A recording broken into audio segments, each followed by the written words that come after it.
تعطيها الصفه الوطنيه. انت دخلتينا ولينا مسخره ديال الجزائر. دابا الجزائر غيوليو شادين. دابا المشكل شنو هو؟ راه انا نفضل لك تقسم عاد لاسيك بابيجون اهون بانك تمشي عند الجزائريين وتلعب معاهم. عرفتي اش غادي يديروا لينا في الاعلام؟ وها هما وغيقول لك ها القميص العام اللي فات اللي عطينا لكم ما فيش الخريطه وما بغاوش يلبسوها، هما لبسوه بالقانون، ها ما ولاو اضحوكه والمشكله الروتور لاعب عندهم. اللهم تقسم عاصيك ابيجون اهون بعدا غير حفظ ماء الوجه.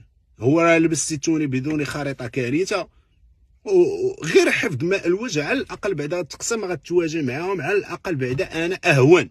رغم انه هو القرار هذا اللي قال لك دير الخريطه النهار الاولاني هو اللي خرج عليك.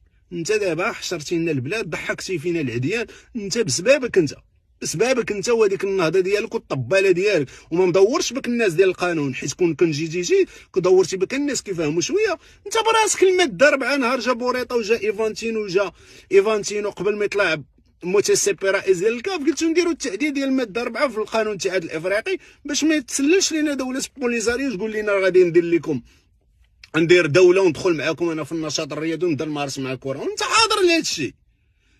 وصدقتي بهذاك المواد اللي انت حاضر بالتعديل ديالها قبل ما يطلع متسبي جنوب افريقيا، خوفا من ان الدوله ورئيس الكاف من جنوب افريقيا ان تعترف لينا بشي كيان ما كاينش وديروا دوله وتولي تمارس معنا في افريقيا، حيت افريقيا اللي ناض كيأسس دوله.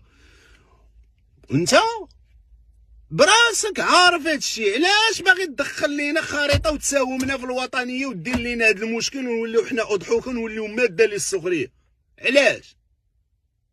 واش بغيتي المغاربه كاملين يتعاطفوا مع هذه الفرقه ديالك اللي جبتيها انت من بركان؟ واش بغيتي كاملين بغيتي ترجع الصفه الوطني؟ انت دابا ولينا مسخره، ولينا اضحوكه. ودابا الجزائريين ما دولتهم ما خريطتهم ما الصحراء ديالهم ما حتى حاجه، وناضوا داروا قال لك والله لا لعبنا، وما لعبوا لا ذهاب لا اياب. شنو دارت لهم الكاف كاع؟